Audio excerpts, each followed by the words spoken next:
चलिए खबरों को देखेंगे विस्तार से और बुलेटिन में सबसे पहले बात करेंगे छत्तीसगढ़ विधानसभा की। तो आज प्रदेश में अवैध रेत खनन का मुद्दा गूंजा है, जिसके बाद मुख्यमंत्री भूपेश बघेल ने सदन में ऐलान किया कि निगरानी के लिए रेत खदानों में सीसीटीवी कैमरे लगाए जाएंगे।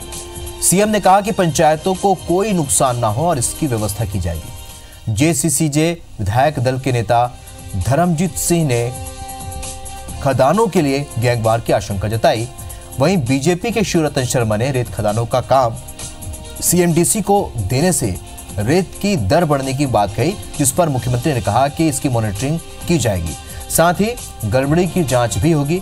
सदन में प्रदेश से बाहर बिजली बेचने आरंग के पूर्व विधायक नवीन मारकंडे के साथ बदसलूकी, छुरिया ब्लॉक में शिक्षा कर्मियों को फर्जी तरीके से सर्विलेंस का मुद्दा भी गूंजा।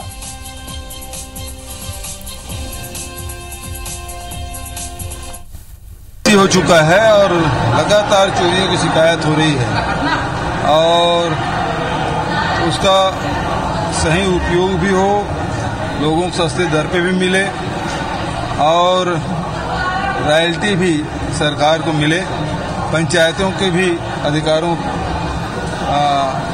को सुरक्षित रखें, उससे जो होने वाले जो लाभ है वो भी मिले। इसलिए प्रत्येक खदान में सीसी कैमरा लगाया जाएगा। चलिए इस खबर पर सीधे जुड़े हमारे सहयोगी राजेश मिश्रा विधानसभा से लाइव। राजेश, जिस तरीके से जब रेत के लिए नई नीति यहां पर भूपेश सरकार ने बनाई, तब से लगातार विपक्ष इसके लेकर विरोध करता रहा है। पूर्व मुख्यमंत्री रमन सिंह ने भी अपना बयान दिया है। आज क्या कुछ हुआ रेत खनन को लेकर?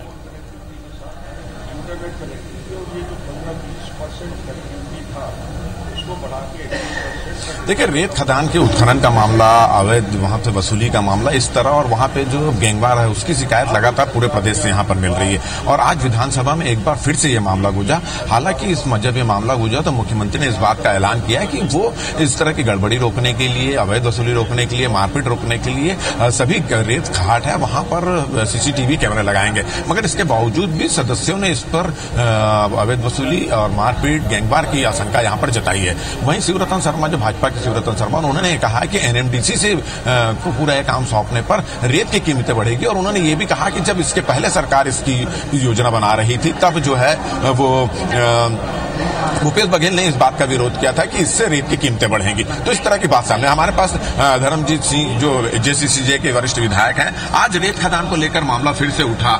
किस तरह की शिकायतें मिल रही है? आपने एक और गंभीर बात कही कि घाटों पर माफियाओं का कब्जा हो गया, खून खराबा भी हो सकता है वहां पर, तो क्या कहना है?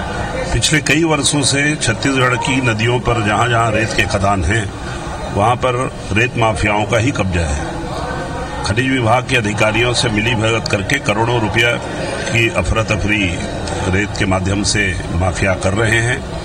और सरकार ने छत्तीसगढ़ मिनरल डेवलपमेंट कॉर्पोरेशन के माध्यम से अब रेत के घाटों का संचालन करने का निर्णय लिया है। मैंने माननीय मुख्यमंत्री जी से कहा है कि अभी से माफिया अपनी अपनी पसंद का रेत खदान ढूंढना शुरू कर दिए हैं। वो बाहुबली लोग हैं, शक्तिशाली लोग हैं, पूंजीपति लोग हैं और वो खुली संघर्ष तक के और गैंगवार तक की स्थिति में जाने के लिए तैयार है। अच्छा, मुख्यमंत्री जी का ये कहना है कि सीसीटीवी कैमरा लगा दिया जाएगा, लगातार मॉनिटरिंग की जाएगी और एनएमडीसी से करने से बहुत सारी जितनी समस्याएं, शिकायत आ रही उसका निराकरण हो जाएगा। क्या कहना है आपका? मुझे नहीं लगता कि सीसीटीवी कैमरे से पूरे घाट को नियंत्रण कर सकेंगे। आखिर कितना कैमरा लगाएंगे? कई किलोमीटर लंबी नदियों में कितने कैमरे लगेंगे? शहर में तो कैमरा लगा नहीं पा रहे हैं चौक चौराहों पर। और उन्होंने स्पष्ट रूप से ये भी कहा कि छत्तीसगढ़ मिनरल डेवलपमेंट कॉर्पोरेशन के माध्यम से हम बोले जरूर हैं, लेकिन ये पूरा नियंत्रण कलेक्टर के पास रहेगा। कलेक्टर मतलब खनिज विभाग के अधिकारी। जैसा पुराना ढर्रा चल रहा है उसी तरीके से अब तो और इस बात का खतरा बढ़ गया है कि अब इसको सरकारी मान्यता मिलने के बाद रेत के दामों में जबरदस्त वृद्धि होगी और रेत को खनन को लेकर के आपस में गैंगवार भी होगा। तो ये बहुत चिंतनीय विषय है। मैंने माननीय मुख्यमंत्री जी से कहा है कि माफियाओं को खत्म करने के लिए नीति बनाई जानी चाहिए और रेत के दाम नियंत्रित रहें। और खास करके बिलासपुर में अरपा नदी का इतना शोषण हो चुका है रेत के नाम से कि अब नदी में रेत का एक बूंद, एक दाना भी नहीं है। रेत के बदले में नदी के अंदर जमीन दिखाई दे रही है। मेरी इस चिंता से मुख्यमंत्री जी सहमत हुए और उन्होंने कहा कि आपने अरपा के बारे में भी जो कहा है वो निश्चित रूप से सही है।